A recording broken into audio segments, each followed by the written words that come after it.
Gerimis tipis menyambut kedatangan mereka di perbatasan desa. Rino menarik napas dalam, aroma tanah basah dan dedaunan melapisi paru-parunya. Aroma khas pedesaan yang menenangkan, namun kali ini, entah kenapa, terasa sedikit menyesakkan. Bulu kuduknya meremang tanpa alasan yang jelas. Ini adalah Jawa Barat, provinsi yang terkenal dengan keindahan alamnya. Tapi malam ini, keindahan itu tertutup kabut misteri. "Udah nyampe nih?" tanya Mamat. Suaranya memecah keheningan kabin mobil. Dia meregangkan badannya, berusaha menghilangkan pegal setelah berjam-jam perjalanan. "Kayaknya sih iya, sinyal udah mulai hilang-hilangan," jawab Fahim sambil mengutak-atik ponselnya. Wajahnya tampak frustrasi. "Kampret emang, kirain di sini udah 4G. Rangga, yang sedari tadi menyetir, memarkirkan mobil di depan sebuah warung kopi sederhana. Lampu neon redup memancarkan cahaya kekuningan, membelah kegelapan malam. "Warung Mang Ujang nih, kita tanya aja, bener desa Karang apa bukan?" ujarnya sambil membuka pintu mobil. Keempat sahabat itu keluar dari mobil, disambut udara dingin yang menusuk tulang. Rino mengancingkan jaketnya rapat-rapat. Ada perasaan aneh yang terus mengganggunya, seolah ada mata yang mengawasi dari balik kegelapan. Mang Ujang, seorang pria parubaya dengan wajah ramah dan kerutan yang menceritakan banyak kisah, menyambut mereka dengan senyum. Ada tamu. Mau ngopi, Neng?" "Bukan, Mang, mau nanya, ini bener desa Karang?" tanya Rangga. Mang Ujang mengangguk. "Bener, Neng, mau kemana emangnya?" "Kita mau ke rumah Pak Kepala Desa, ada urusan kerjaan," jawab Rangga. "Oh, Pak Kepala, rumahnya mah lurus aja dari sini. Nanti ada pertigaan, belok kiri, gede rumahnya, ada lampu taman banyak," jelas Mang Ujang. "Tapi hati-hati ya, Neng, sekarang lagi musim hujan, jalanan licin." "Siap, Mang, makasih banyak," kata Rangga. Mereka memesan kopi hangat untuk menghangatkan badan sebelum melanjutkan perjalanan. Sambil menunggu kopi, Rino memperhatikan sekeliling. Warung Mang Ujang adalah satu-satunya sumber cahaya di tengah kegelapan. Di kejauhan, pepohonan rindang berdiri tegak seperti siluet raksasa. Angin bertiup pelan, menciptakan suara desiran dedaunan yang menenangkan, namun juga sedikit menyeramkan. "Gue kok merinding ya?"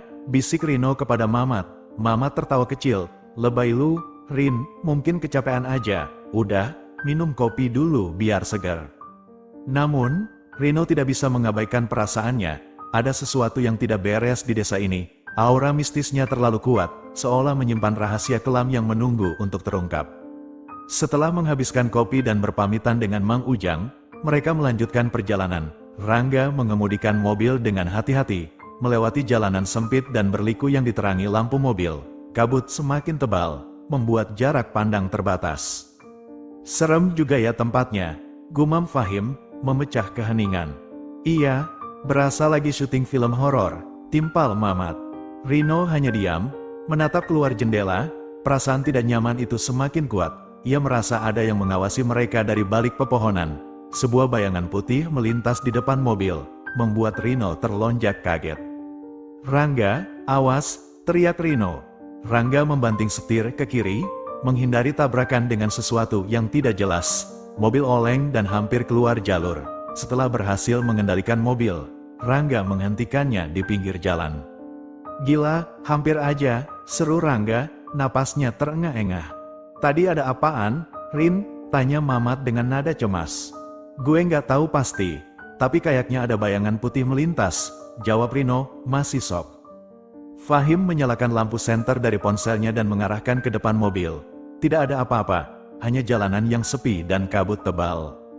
"Nggak ada apa-apa, Rin, mungkin lu salah lihat," kata Fahim. "Nggak mungkin, gue jelas-jelas lihat ada bayangan putih," bantah Rino. Rangga mencoba menenangkan suasana. Udah, mungkin emang cuma halusinasi aja, kita lanjut aja yuk, udah malam banget nih." Dengan perasaan was-was, mereka melanjutkan perjalanan. Setelah beberapa menit, mereka tiba di sebuah pertigaan. Sesuai petunjuk Mang Ujang, mereka belok kiri. Tidak lama kemudian, mereka melihat sebuah rumah besar dengan lampu taman yang menyala terang.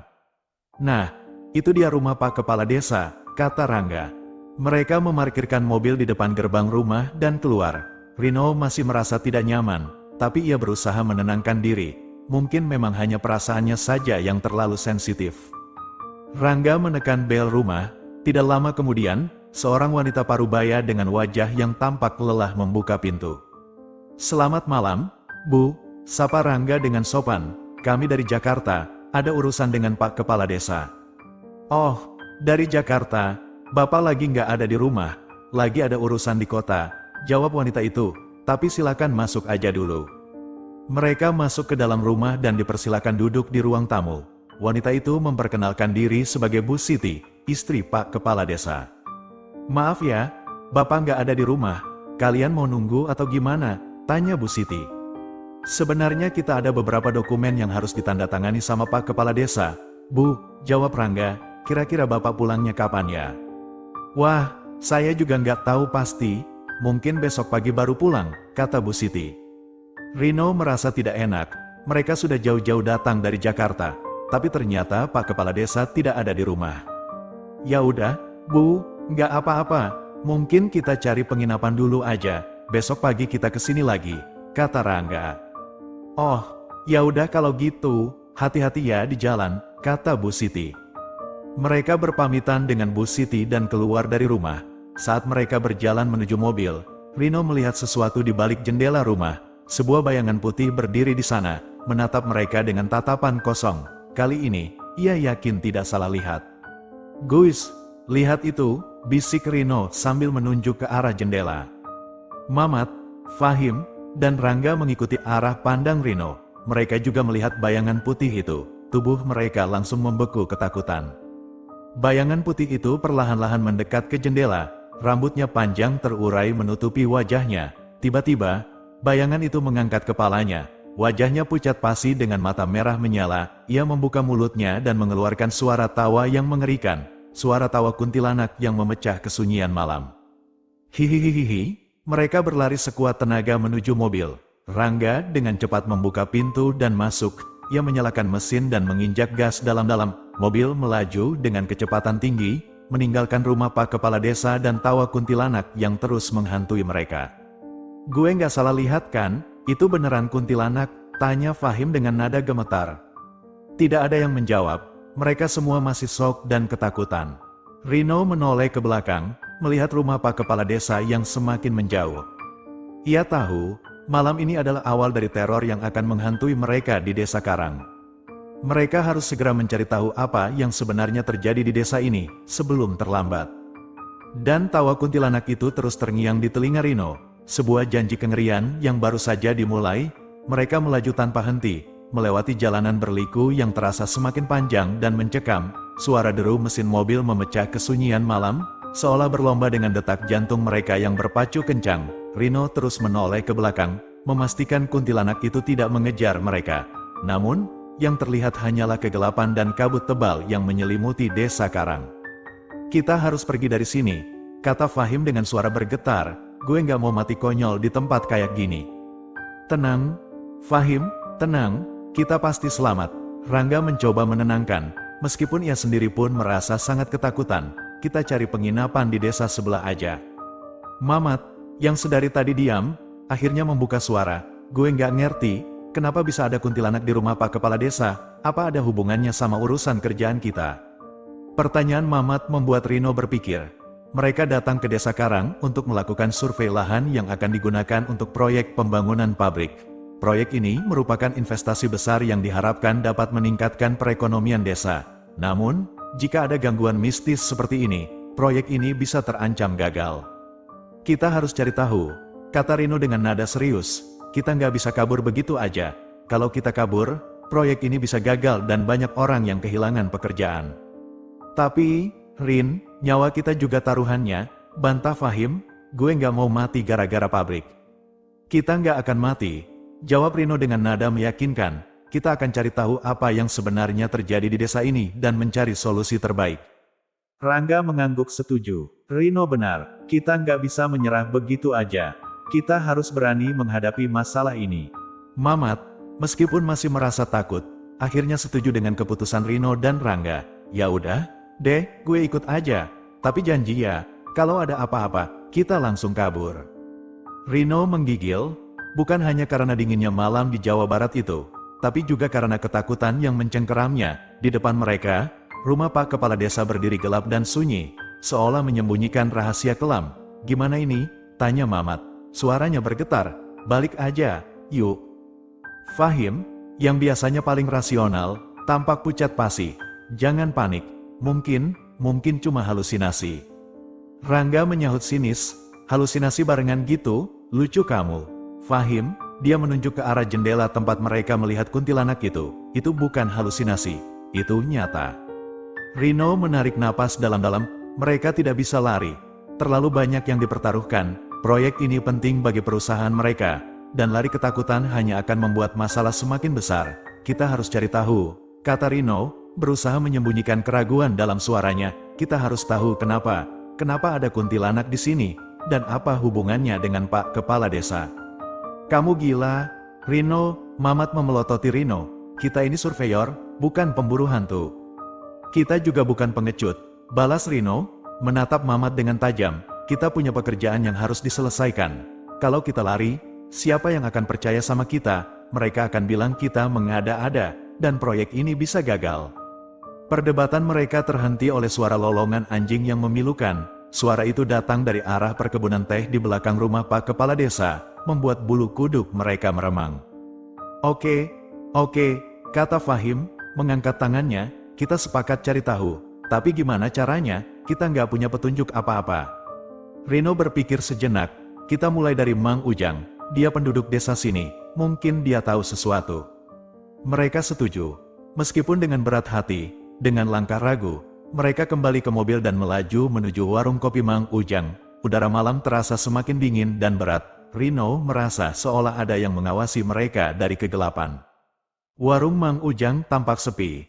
Hanya ada satu lampu Petromax yang menyala, memancarkan cahaya redup dan kekuningan. Mang Ujang sedang membersihkan meja, tampak terkejut melihat kedatangan mereka. Ada juragan lagi," sapa Mang Ujang dengan senyum ramahnya. "Ada yang bisa saya bantu?" "Mang," kata Rino, mencoba bersikap tenang. "Tadi kami mampir ke rumah Pak Kepala Desa, tapi beliau lagi nggak ada, istrinya bilang dia lagi di luar kota." Mang Ujang mengangguk. "Betul, juragan, Pak Kepala lagi ada urusan penting di kota." "Mang," lanjut Rino, menatap Mang Ujang dengan intens. Kami lihat sesuatu tadi, sesuatu yang aneh." Senyum Mang Ujang memudar. "Aneh bagaimana, juragan?" Rino menceritakan tentang kuntilanak yang mereka lihat di jendela rumah Pak Kepala Desa. Saat Rino berbicara, Mang Ujang semakin pucat, tangannya gemetar saat menuangkan kopi untuk mereka. "Kuntilanak," bisik Mang Ujang, suaranya bergetar, "di rumah Pak Kepala Desa." Rangga menyahut, "Iya, Mang, kami nggak bohong, kami lihat sendiri." Mang Ujang terdiam sejenak, lalu menghela napas panjang. "Sebenarnya, sudah lama saya dengar cerita tentang kuntilanak di desa ini." "Cerita?" tanya Fahim dengan nada tertarik. "Cerita apa, Mang?" "Dulu, desa ini pernah dilanda wabah penyakit yang dahsyat," cerita Mang Ujang dengan suara pelan. "Banyak warga yang meninggal, termasuk seorang wanita muda yang sedang hamil. Konon, arwah wanita itu tidak tenang dan gentayangan menjadi kuntilanak." "Dan kuntilanak itu menghantui rumah Pak Kepala Desa?" tanya Rino. Mang Ujang mengangguk. "Itu yang saya dengar, tapi saya nggak tahu pasti, saya cuma dengar dari cerita orang tua dulu." "Apa ada hubungannya dengan Pak Kepala Desa?" desak Rino. Mang Ujang tampak ragu. "Saya nggak tahu, juragan, tapi ada yang bilang, Pak Kepala Desa punya perjanjian dengan kuntilanak itu." "Perjanjian?" tanya Mamat dengan nada tidak percaya. "Perjanjian macam apa?" "Katanya, Pak Kepala Desa memberikan sesajen kepada kuntilanak itu agar desa ini aman dari gangguan makhluk halus lainnya," jawab Mang Ujang. "Tapi saya nggak tahu kebenarannya." Rino merasa ada sesuatu yang disembunyikan Mang Ujang. "Mang, jujur sama kami, ada yang Mang sembunyikan, kan?" Mang Ujang menghela napas panjang. "Sebenarnya, ada satu hal lagi. Dulu, sebelum jadi kepala desa, Pak Kepala Desa itu dikenal sebagai orang yang suka main perempuan. Banyak wanita yang jadi korbannya." "Apa hubungannya dengan kuntilanak?" tanya Rangga. "Saya nggak tahu pasti," jawab Mang Ujang, "tapi ada yang bilang, wanita hamil yang meninggal karena wabah itu adalah salah satu korbannya Pak Kepala Desa." Rino, Mamat, Fahim, dan Rangga saling bertukar pandang. cerita Mang Ujang semakin memperjelas gambaran kelam yang menyelubungi desa ini. Mereka merasa ada sesuatu yang sangat buruk terjadi di sini, dan Pak Kepala Desa terlibat di dalamnya. "Mang," kata Rino, "apa Mang tahu di mana kita bisa mencari tahu lebih banyak tentang masa lalu Pak Kepala Desa?" Mang Ujang berpikir sejenak. Ada satu orang yang mungkin tahu. Namanya Bi Ijah. Dia sudah tua dan tinggal sendirian di ujung desa. Dia tahu banyak tentang sejarah desa ini. "Bi Ijah," tanya Rino, "di mana rumahnya?" Mang Ujang memberikan petunjuk arah menuju rumah Bi Ijah. Setelah mengucapkan terima kasih, Rino dan teman-temannya kembali ke mobil. Mereka memutuskan untuk mencari Bi Ijah segera. Saat mereka melaju meninggalkan warung Mang Ujang, Rino melihat sesuatu di balik pepohonan. Sebuah bayangan putih melintas dengan cepat, diikuti oleh suara tawa yang mengerikan. Kuntilanak itu mengawasi mereka. Mereka mempercepat laju mobil, berusaha menjauh dari tempat itu secepat mungkin. Namun, Rino merasa kuntilanak itu mengikuti mereka. Dia bisa merasakan kehadirannya di sekitar mereka, menebar teror dan ketakutan. Akhirnya, mereka tiba di rumah Bi Ijah. Rumah itu tampak reyot dan tidak terawat, dikelilingi oleh semak belukar yang lebat. Lampu di dalam rumah itu tampak redup dan berkedip-kedip. Rino mengetuk pintu rumah Bi Ijah dengan ragu. Tidak ada jawaban. Dia mengetuk lagi, lebih keras. Tiba-tiba, pintu itu terbuka perlahan. Seorang wanita tua dengan wajah keriput dan mata cekung muncul di ambang pintu. Dia menatap Rino dan teman-temannya dengan tatapan curiga. "Siapa kalian?" tanya Bi Ijah dengan suara serak. "Bi Ijah," tanya Rino, "kami teman-teman Pak Kepala Desa. Kami mau bertanya sesuatu tentang masa lalu desa ini." Bi Ijah menatap mereka dengan lebih seksama. "Masa lalu? Kenapa kalian ingin tahu tentang masa lalu?" "Kami sedang melakukan penelitian tentang sejarah desa ini," jawab Rino, berusaha meyakinkan Bi Ijah. Bi Ijah terdiam sejenak, lalu menghela napas panjang. "Masuklah," katanya, "tapi jangan harap aku akan menceritakan semuanya." Rino dan teman-temannya masuk ke dalam rumah Bi Ijah. Rumah itu terasa pengap dan berbau apak. Perabotannya tampak tua dan berdebu. Bi Ijah mempersilakan mereka duduk di kursi kayu yang reyot. Dia kemudian duduk di kursi goyang di dekat perapian. "Jadi, apa yang ingin kalian ketahui?" tanya Bi Ijah, menatap mereka dengan tatapan tajam.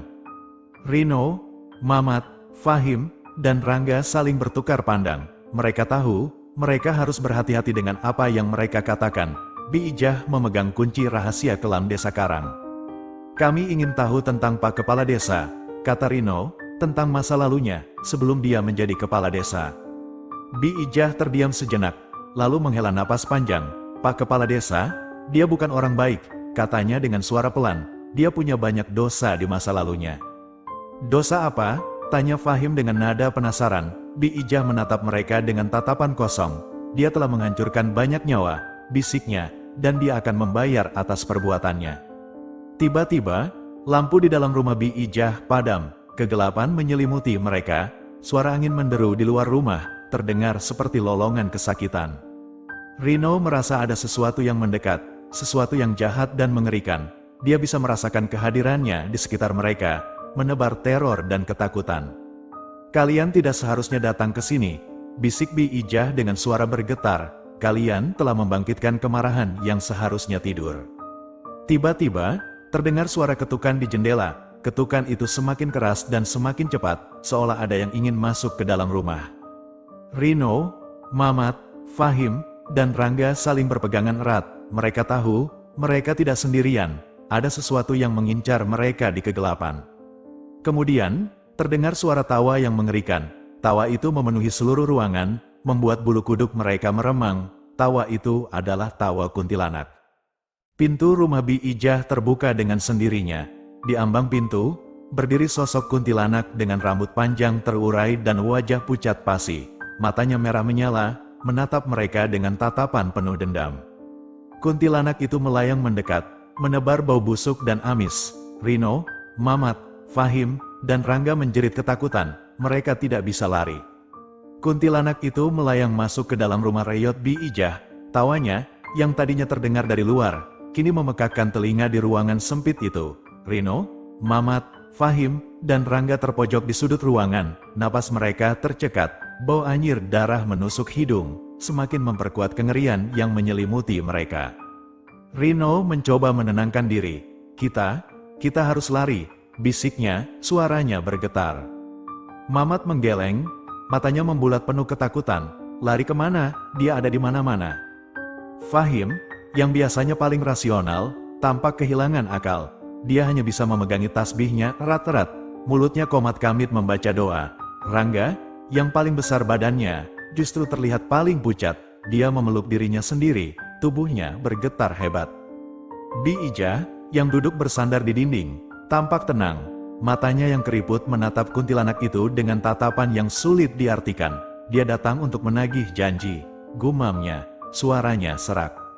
Kuntilanak itu melayang mendekat, rambutnya yang panjang dan kusut menutupi sebagian wajahnya yang pucat. Matanya merah menyala, menatap tajam ke arah mereka satu persatu. Tawanya berubah menjadi erangan panjang yang mengerikan. "Siapa yang berani mengusik desaku?" desis kuntilanak itu, suaranya seperti gesekan besi berkarat. Rino memberanikan diri melangkah maju. "Kami hanya surveyor, kami datang untuk bekerja, tidak ada niat mengusik siapapun." Kuntilanak itu tertawa sinis. "Bekerja, kalian datang untuk merusak, kalian datang untuk menghancurkan kedamaian desa ini." "Kami tidak tahu apa-apa tentang itu," jawab Rino, mencoba mempertahankan suaranya agar tidak bergetar. "Kami hanya menjalankan tugas." "Tugas?" Kuntilanak itu melayang mendekat ke wajah Rino. Napasnya yang dingin menerpa wajahnya. "Tugas kalian adalah menghancurkan hidupku, menghancurkan masa depanku." Rino bisa merasakan aura kebencian yang begitu kuat dari kuntilanak itu. Dia tahu, ini bukan hanya tentang proyek pabrik, ini tentang sesuatu yang lebih dalam, sesuatu yang berhubungan dengan masa lalu desa ini, dengan dosa-dosa Pak Kepala Desa. "Bi Ijah, apa yang terjadi?" tanya Rino, menoleh ke arah wanita tua itu. Bi Ijah menghela napas panjang. "Dulu, desa ini dilanda wabah penyakit, banyak wanita hamil yang menjadi korban. Salah satunya adalah dia." Bi Ijah menunjuk kuntilanak itu dengan dagunya. "Dia meninggal karena kelalaian Pak Kepala Desa, dia tidak mendapatkan perawatan yang layak. Sejak saat itu, arwahnya gentayangan, mencari keadilan." "Pak Kepala Desa?" tanya Fahim. Terkejut, Bi Ijah mengangguk. "Dulu, dia bukan siapa-siapa, dia hanya seorang pemuda biasa yang ambisius. Dia ingin menjadi kaya dan berkuasa. Dia bahkan berani melakukan perjanjian dengan makhluk halus untuk mencapai tujuannya." Rino mulai mengerti. Pak Kepala Desa membuat perjanjian dengan kuntilanak itu. Dia memberikan tumbal dan janji-janji palsu sebagai imbalan atas kekuasaan dan perlindungan. Tapi, janji-janji itu tidak ditepati, dan sekarang kuntilanak itu datang untuk menagihnya. "Kami tidak tahu tentang perjanjian itu," kata Rino. "Kami tidak ada hubungannya dengan Pak Kepala Desa." "Kalian adalah bagian dari rencananya," desis kuntilanak itu. "Kalian adalah alat yang dia gunakan untuk menghancurkan desa ini." Kuntilanak itu mengangkat tangannya, dan angin kencang tiba-tiba bertiup di dalam rumah. Lampu-lampu padam, dan ruangan itu menjadi gelap gulita. Suara gemuruh dan jeritan terdengar dari segala arah. Rino dan teman-temannya saling berpegangan erat. Ketakutan mereka mencapai puncaknya. Tiba-tiba, terdengar suara azan dari kejauhan. Suara itu terdengar menenangkan di tengah kekacauan. Kuntilanak itu tampak terganggu. Dia mengerang kesakitan, lalu melayang menjauh dari mereka. "Kalian belum aman," desisnya, "aku akan kembali." Kuntilanak itu menghilang, meninggalkan mereka dalam kegelapan dan ketakutan. Setelah beberapa saat, lampu kembali menyala. Bi Ijah masih duduk bersandar di dinding, tampak tidak terpengaruh dengan kejadian barusan. "Kalian harus pergi dari sini," katanya, "desa ini tidak aman untuk kalian." Rino mengangguk. "Kami mengerti, terima kasih, Bi Ijah." Mereka segera keluar dari rumah Bi Ijah dan berlari menuju mobil mereka. Mereka tidak ingin berlama-lama di desa itu. Mereka ingin segera pergi dan melupakan semua kejadian mengerikan ini. Di dalam mobil, mereka saling bertukar pandang. Mereka semua masih syok dan ketakutan. "Apa yang akan kita lakukan sekarang?" tanya Mamat, suaranya gemetar. "Kita harus melaporkan ini ke polisi," jawab Fahim. "Pak Kepala Desa harus bertanggung jawab atas perbuatannya." "Tapi, apakah polisi akan percaya dengan cerita kita?" tanya Rangga. "Kita harus mencoba," kata Rino. "Kita tidak bisa membiarkan Pak Kepala Desa terus melakukan kejahatannya." Mereka memutuskan untuk kembali ke kota dan melaporkan semua yang mereka alami ke polisi. mereka juga berencana untuk mengungkap kebenaran tentang perjanjian antara Pak Kepala Desa dan kuntilanak itu. Beberapa hari kemudian, Rino dan teman-temannya kembali ke Desa Karang bersama polisi. Mereka menggerebek rumah Pak Kepala Desa dan menemukan bukti-bukti yang menunjukkan bahwa dia telah melakukan perjanjian dengan makhluk halus. Pak Kepala Desa ditangkap dan dibawa ke kantor polisi untuk diinterogasi. Berita tentang penangkapan Pak Kepala Desa menyebar dengan cepat ke seluruh desa. Warga desa merasa lega dan senang. Mereka akhirnya bisa terbebas dari teror kuntilanak dan kejahatan Pak Kepala Desa. Setelah kejadian itu, Rino dan teman-temannya memutuskan untuk mengundurkan diri dari proyek pabrik di Desa Karang. Mereka tidak ingin lagi berurusan dengan desa itu. Mereka ingin melupakan semua kejadian mengerikan yang telah mereka alami. Beberapa tahun kemudian, Rino masih sering memikirkan tentang kejadian di Desa Karang. Dia tidak bisa melupakan teror kuntilanak dan dosa-dosa Pak Kepala Desa. Dia merasa bersalah karena telah menjadi bagian dari rencana jahat Pak Kepala Desa. Dia juga merasa kasihan kepada kuntilanak itu. Dia adalah korban dari kelalaian dan keserakahan manusia. Dia hanya ingin keadilan, tetapi dia tidak bisa mendapatkannya dengan cara yang benar. Rino berharap, suatu saat nanti, arwah kuntilanak itu bisa tenang dan beristirahat dengan damai. Dia juga berharap, dosa-dosa Pak Kepala Desa bisa ditebus dan desa itu bisa kembali aman dan damai. Desa Karang, West Java, tetap menjadi misteri bagi Rino. Kejadian itu meninggalkan luka mendalam di hatinya dan mengubah pandangannya tentang dunia. Dia menyadari bahwa di balik keindahan alam dan keramahan penduduk desa, terdapat kekuatan gelap yang tersembunyi, siap untuk menghancurkan siapa saja yang berani mengusiknya. Dan terkadang, keadilan hanya bisa ditemukan di alam gaib, di balik teror kuntilanak yang menghantui. Namun, satu hal yang pasti, Rino tidak akan pernah melupakan teror kuntilanak Desa Karang. Kisah itu akan selalu menjadi pengingat baginya tentang bahaya keserakahan, kelalaian, dan kekuatan gelap yang ada di sekitar kita. Asteris bagian 4. Bayang-bayang pabrik dan dendam yang belum usai. Asteris. Meskipun Pak Kepala Desa telah ditangkap dan proyek pabrik dibatalkan, Desa Karang masih belum benar-benar aman. Bayang-bayang masa lalu, terutama dendam kuntilanak, masih menggantung di udara, mengancam kedamaian yang rapuh. Rino, meskipun telah menjauhkan diri secara fisik, hatinya masih terikat dengan desa itu, dihantui oleh rasa bersalah dan tanggung jawab yang belum selesai. Beberapa bulan berlalu, Rino berusaha melanjutkan hidupnya, kembali fokus pada pekerjaannya sebagai surveyor di kota. Namun, mimpi buruk tentang kuntilanak terus menghantuinya. Dalam mimpinya, ia melihat wajah pucat kuntilanak, matanya merah menyala penuh amarah, dan mendengar tawanya yang memekakkan telinga. Setiap kali terbangun, ia merasa ketakutan dan cemas, seolah kuntilanak itu akan muncul di hadapannya kapan saja. Rino mencoba berbicara dengan psikolog, menceritakan tentang pengalamannya di Desa Karang dan mimpi buruk yang menghantuinya. Psikolog itu menyarankan Rino untuk melepaskan rasa bersalahnya dan menerima kenyataan bahwa ia tidak bertanggung jawab atas kejadian di desa itu. Namun, Rino merasa sulit untuk melepaskan diri dari beban yang menghantuinya.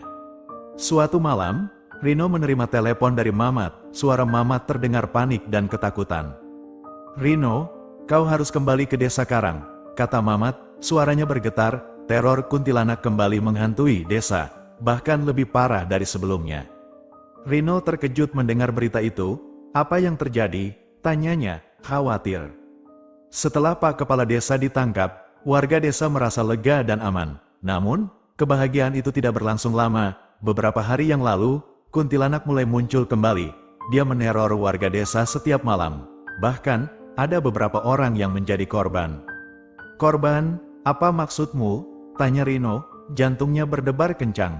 Kepanikan Rino nyaris melumpuhkannya.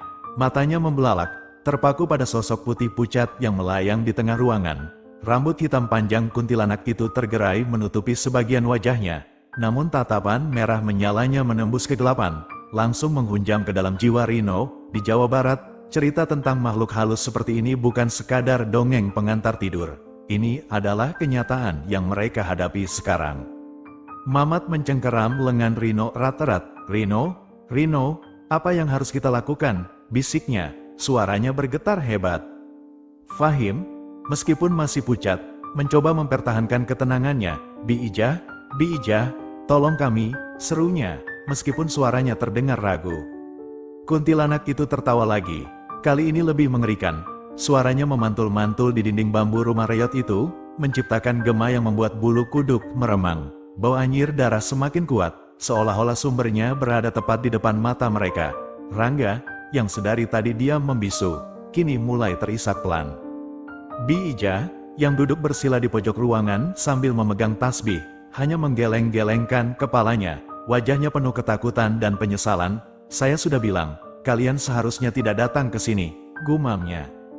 Rino mencoba menarik napas dalam, berusaha mengendalikan rasa takut yang menguasai dirinya. Mereka harus melakukan sesuatu, diam hanya akan membuat mereka menjadi mangsa empuk. Kita harus keluar dari sini, kata Rino, mencoba meyakinkan teman-temannya. Kita lari ke hutan. Mungkin di sana kita bisa selamat. Mamat menggelengkan kepalanya. Tidak mungkin, Rino, kuntilanak itu pasti akan mengejar kita. Kita tidak akan bisa lari darinya. Kita harus mencoba, bentak Rino, berusaha menyadarkan Mamat. Kalau kita hanya diam di sini, kita pasti mati. Fahim mengangguk setuju. Rino benar, kita tidak punya pilihan lain.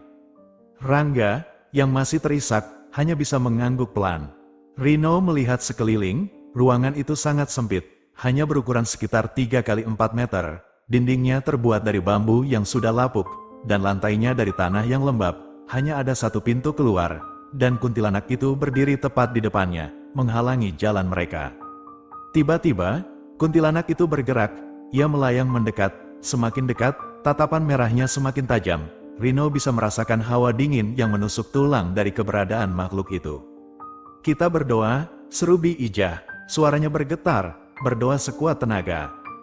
Bi Ijah mulai melantunkan ayat-ayat suci dengan suara yang gemetar. Rino, Mamat, Fahim, dan Rangga mengikuti jejaknya, berdoa dalam hati masing-masing, memohon perlindungan dari Tuhan. Namun, kuntilanak itu tidak berhenti. Ia terus mendekat, semakin dekat, hingga jaraknya hanya tinggal beberapa meter. Rino bisa melihat dengan jelas wajah pucatnya, bibir merahnya yang menyeringai, dan matanya yang memancarkan kebencian yang mendalam. Tiba-tiba, lampu minyak yang tergantung di dinding berkedip-kedip, lalu mati. Ruangan itu gelap gulita. Hanya suara napas mereka yang terdengar, bercampur dengan tawa mengerikan kuntilanak itu. Lari, teriak Rino, mendorong Mamat dan Fahim ke depan. Ia meraih tangan Rangga dan menariknya bersamanya. Mereka berlari membabi buta dalam kegelapan, berusaha menghindari kuntilanak itu. Suara tawa makhluk itu semakin keras, seolah-olah ia sedang mempermainkan mereka. Tiba-tiba, Rino merasakan sesuatu menyentuh kakinya. Ia tersandung dan jatuh tersungkur ke tanah. Rangga juga ikut terjatuh bersamanya. Rino, teriak Rangga. Suaranya penuh ketakutan. Rino berusaha bangkit, namun kakinya terasa sakit sekali. Ia tidak bisa berdiri. Kuntilanak itu melayang mendekat. Semakin dekat, Rino bisa merasakan napasnya yang dingin di lehernya. Tolong, bisik Rino, putus asa. Tiba-tiba, terdengar suara gemuruh yang keras dari luar rumah. Suara itu semakin lama semakin keras, hingga membuat seluruh rumah bergetar. Kuntilanak itu berhenti tertawa. Ia menoleh ke arah suara gemuruh itu, tampak bingung. Gemuruh itu semakin keras, semakin dekat, lalu, tiba-tiba, terdengar suara ledakan yang dahsyat. Rumah Bi Ijah bergetar hebat, lalu hancur berkeping-keping. Rino tidak tahu apa yang terjadi selanjutnya, ia hanya merasakan sakit yang luar biasa, lalu semuanya menjadi gelap. Ketika Rino membuka matanya, ia mendapati dirinya terbaring di tanah. Di sekelilingnya, ia melihat reruntuhan rumah Bi Ijah. Mamat, Fahim, dan Rangga juga terbaring di dekatnya, tampak tidak sadarkan diri. Langit masih gelap, namun bulan purnama bersinar terang, menerangi reruntuhan rumah itu. Udara terasa dingin dan segar. Rino mencoba bangkit, namun kakinya masih terasa sakit. Ia melihat ke arah kakinya dan terkejut melihat luka menganga di betisnya. Luka itu berdarah deras. Di mana kuntilanak itu? Rino celingukan mencari sosok putih mengerikan itu. Namun, ia tidak melihatnya dimanapun. Tiba-tiba, terdengar suara tangisan yang memilukan dari arah hutan. Suara tangisan itu semakin lama semakin keras, hingga membuat bulu kuduk Rino meremang. Suara itu, suara kuntilanak. Rino merangkak menjauh dari reruntuhan rumah itu, berusaha mencari tempat yang aman. Ia tidak tahu apa yang harus dilakukannya. Ia terluka, teman-temannya tidak sadarkan diri, dan kuntilanak itu masih berkeliaran di hutan. Kemudian, dari kegelapan hutan, muncul sepasang mata merah yang menyala. Mata itu menatap Rino dengan penuh kebencian. Kuntilanak itu muncul dari balik pepohonan, melayang mendekat, semakin dekat. Kali ini, ia tidak tertawa, ia hanya menatap Rino dengan tatapan yang membunuh. Di tangannya, ia menggenggam sebilah keris berlumuran darah. Keris itu berkilauan di bawah sinar bulan. Rino tahu, ajalnya sudah dekat, kuntilanak itu akan membunuhnya. Namun, sebelum kuntilanak itu sempat menyerang, terdengar suara langkah kaki yang mendekat. Seseorang berlari ke arah mereka, membawa obor yang menyala. "Pergi!" teriak orang itu, mengayunkan obornya ke arah kuntilanak. "Pergi dari sini, setan!" Kuntilanak itu mendesis marah, lalu menghilang ke dalam kegelapan hutan. Orang itu mendekati Rino dan membantunya berdiri. Ia adalah Pak Darman, salah seorang warga desa Karang yang rumahnya berada tidak jauh dari rumah Bi Ijah. "Kamu tidak apa-apa, nak?" tanya Pak Darman, suaranya cemas. Rino menggelengkan kepalanya. "Saya terluka, Pak, teman-teman saya juga tidak sadarkan diri." Pak Darman mengangguk.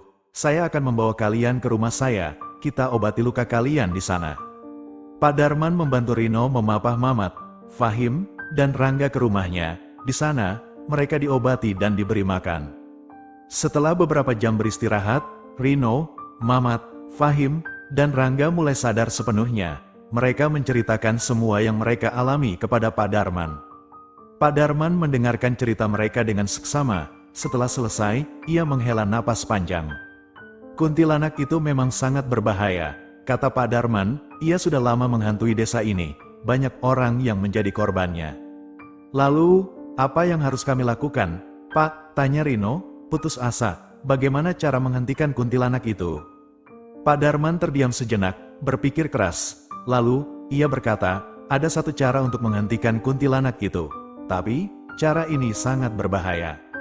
"Cara apa itu, Pak?" tanya Rino. Penasaran, Pak Darman menatap Rino dengan tatapan serius. "Kita harus mencari tahu di mana kuntilanak itu menyembunyikan rambutnya. Jika kita bisa membakar rambutnya, kuntilanak itu akan kehilangan kekuatannya dan menghilang selamanya." Rino, Mamat, Fahim, dan Rangga saling berpandangan. Mencari rambut kuntilanak, itu sama saja dengan mencari jarum di tumpukan jerami. Apalagi, kuntilanak itu sangat berbahaya. Namun, mereka tidak punya pilihan lain. Mereka harus menghentikan kuntilanak itu, atau desa Karang akan terus dihantui oleh terornya. "Kami akan melakukannya, Pak," kata Rino, dengan tekad yang membara. "Kami akan mencari rambut kuntilanak itu." Pak Darman mengangguk setuju. "Baiklah, tapi kalian harus berhati-hati. Kuntilanak itu sangat licik. Ia akan melakukan apa saja untuk melindungi rambutnya." Pak Darman kemudian menjelaskan kepada mereka tentang ritual dan perlengkapan yang mereka butuhkan untuk mencari rambut kuntilanak itu. Ritualnya rumit, perlengkapannya juga sulit dicari. Namun, mereka bertekad untuk melakukannya. Malam itu, Rino, Mamat, Fahim, dan Rangga mempersiapkan diri untuk menghadapi kuntilanak itu. Mereka tahu, pertarungan mereka baru saja dimulai. Mereka harus berani menghadapi teror kuntilanak desa Karang, atau mereka akan menjadi korban selanjutnya. Keesokan harinya, Rino, Mamat, Fahim, dan Rangga kembali ke reruntuhan rumah Bi Ijah. Mereka mulai mencari petunjuk tentang keberadaan rambut kuntilanak itu. Saat mereka mencari, Mamat menemukan sebuah kotak kayu kecil yang terkubur di bawah reruntuhan. Kotak itu terkunci rapat. "Rino, lihat ini," seru Mamat. "Dan, seperti yang selalu kami tekankan, ini bukan akhir dari perjalanan, melainkan awal dari babak baru. Babak yang penuh dengan tantangan, peluang, dan kemungkinan tak terbatas. Ilmu yang telah kalian serap, keterampilan yang telah kalian asah, dan persahabatan yang telah kalian jalin adalah modal berharga yang akan menemani kalian melangkah maju. Jangan pernah berhenti belajar, dunia terus berubah, berkembang, dan menuntut kita untuk selalu adaptif. Teruslah mencari ilmu, baik secara formal maupun informal, baca buku, ikuti seminar, dengarkan podcast, berdiskusi dengan orang-orang yang lebih berpengalaman. Jadilah pembelajar seumur hidup. Karena, seperti kata pepatah bijak, ilmu adalah lentera dalam kegelapan. Selain itu, jangan lupakan pentingnya berkontribusi pada masyarakat. Jadilah agen perubahan positif di lingkungan sekitar kalian. Gunakan keahlian dan pengetahuan yang kalian miliki untuk membantu orang lain. Ikutlah dalam kegiatan sosial, sukarela, atau bahkan sekadar memberikan senyuman tulus kepada orang yang membutuhkan. Ingatlah, kebahagiaan sejati terletak pada saat kita bisa bermanfaat bagi orang lain. Dan yang tak kalah pentingnya, jangan pernah kehilangan jati diri kalian. Tetaplah menjadi pribadi yang jujur, berintegritas, dan berakhlak mulia. Jaga nama baik alma mater kita, dan teruslah menjalin silaturahmi dengan teman-teman seperjuangan. Kalian adalah duta kampus ini, dan bagaimana kalian berperilaku akan mencerminkan bagaimana kami telah mendidik kalian. Ingatlah pesan-pesan ini ketika kalian menghadapi rintangan. Akan ada saat-saat di mana kalian merasa ragu, takut, atau bahkan ingin menyerah. Di saat-saat seperti itu, ingatlah kembali tujuan awal kalian. Ingatlah orang-orang yang menyayangi dan mendukung kalian. Ingatlah bahwa kalian tidak sendirian. Kami, para dosen dan staf pengajar, akan selalu siap membantu dan memberikan dukungan. Kami percaya pada potensi kalian. Kami yakin bahwa kalian mampu meraih kesuksesan yang gemilang. Kalian adalah generasi penerus bangsa, harapan masa depan. Jangan sia-siakan kesempatan yang telah diberikan. Berikan yang terbaik dalam segala hal yang kalian lakukan. Ukirlah prestasi yang membanggakan, tidak hanya untuk diri sendiri, tetapi juga untuk keluarga, masyarakat, dan negara. Selamat atas kelulusan kalian, selamat mengarungi dunia baru, selamat meraih mimpi-mimpi kalian. Semoga Tuhan Yang Maha Esa selalu melindungi dan membimbing langkah kalian. Kami bangga menjadi bagian dari perjalanan kalian, dan kami akan selalu menunggu kabar baik dari kalian. Jangan sungkan untuk kembali berkunjung ke kampus ini, pintu kami selalu terbuka untuk kalian. Jadikan kampus ini sebagai rumah kedua kalian, bertukar pikiran, berbagi pengalaman, atau sekadar melepas rindu dengan teman-teman lama. Kami akan senang menyambut kalian. Sekali lagi, selamat dan sukses selalu, teruslah berkarya, teruslah berinovasi, dan teruslah memberikan yang terbaik bagi bangsa dan negara.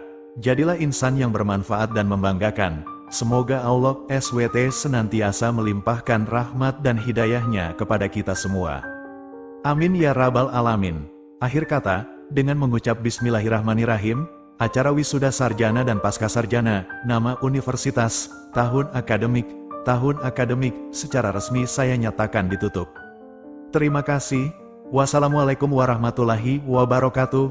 Dan, seperti yang selalu kami tekankan, ini bukan akhir dari perjalanan, melainkan awal dari babak baru, babak yang penuh dengan tantangan, peluang, dan kemungkinan tak terbatas. Ilmu yang telah kalian serap, keterampilan yang telah kalian asah, dan persahabatan yang telah kalian jalin adalah modal berharga yang akan menemani kalian melangkah maju.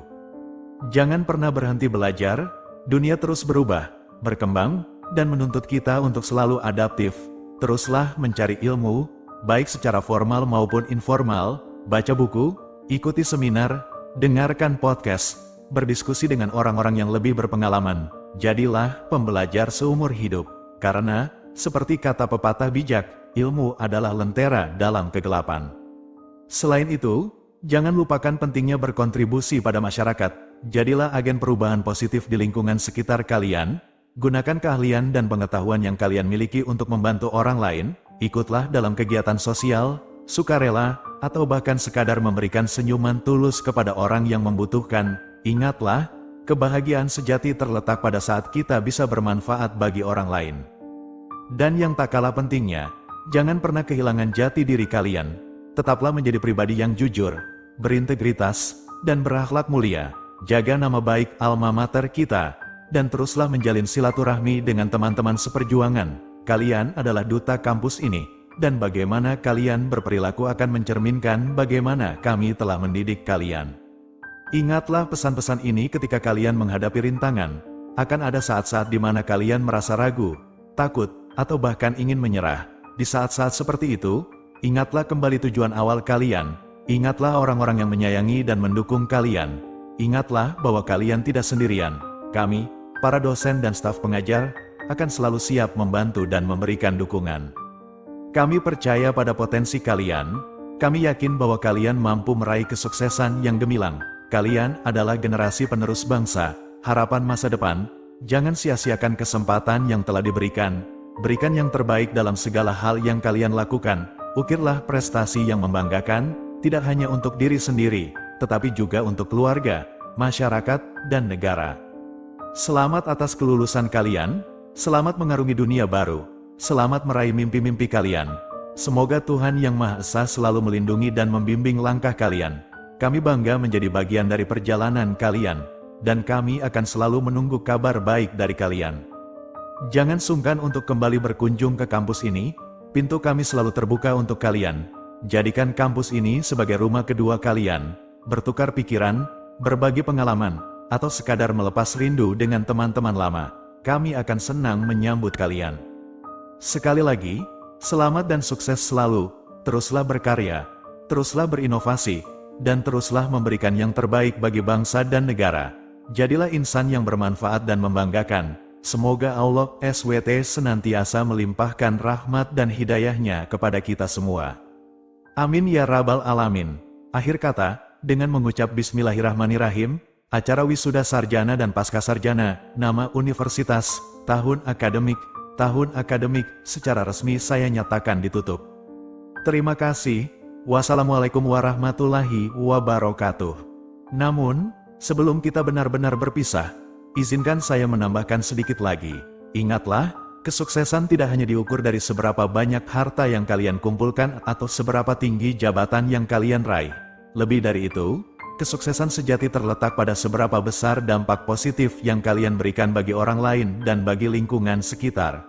Jadilah pribadi yang tidak hanya cerdas, tetapi juga bijaksana. Pribadi yang tidak hanya sukses, tetapi juga bermanfaat. Jangan pernah lupakan akar budaya dan nilai-nilai luhur bangsa kita. Jaga tradisi, hormati orang tua, dan peduli terhadap sesama. Bangun karakter yang kuat, berlandaskan pada Pancasila dan UUD 1945. Tunjukkan bahwa kalian adalah generasi muda Indonesia yang berkualitas, berintegritas, dan cinta tanah air. Dalam perjalanan hidup, tentu akan ada tantangan dan hambatan. Jangan takut untuk menghadapinya. Jadikan setiap kesulitan sebagai pelajaran berharga. Bangkitlah dari kegagalan dengan semangat yang lebih membara. Ingatlah bahwa setiap masalah pasti ada solusinya. Yang terpenting adalah tetaplah optimis, pantang menyerah, dan selalu berusaha memberikan yang terbaik. Jangan pula terlena dengan pujian. Tetaplah rendah hati dan selalu belajar dari orang lain. Jadilah pribadi yang terbuka terhadap kritik dan saran. Ingatlah bahwa kesempurnaan hanyalah milik Tuhan. Kita sebagai manusia harus terus berbenah diri dan meningkatkan kualitas diri dari waktu ke waktu. Dan yang terakhir, jangan pernah lupakan peran keluarga dalam kesuksesan kalian. Orang tua, saudara, dan orang-orang terdekat adalah sumber dukungan dan motivasi yang tak ternilai harganya. Jalinlah hubungan yang harmonis dengan mereka. Hargai setiap momen kebersamaan dan jangan pernah melupakan jasa-jasa mereka. Mereka adalah orang-orang yang selalu ada untuk kalian, baik di saat suka maupun duka. Semoga segala ilmu yang telah kalian peroleh di kampus ini dapat menjadi bekal yang bermanfaat untuk mengarungi kehidupan di masa depan. Jadilah alumni yang membanggakan alma mater, bangsa, dan negara. Ukirlah sejarah dengan prestasi-prestasi yang gemilang. Kami akan selalu mendoakan yang terbaik untuk kalian semua.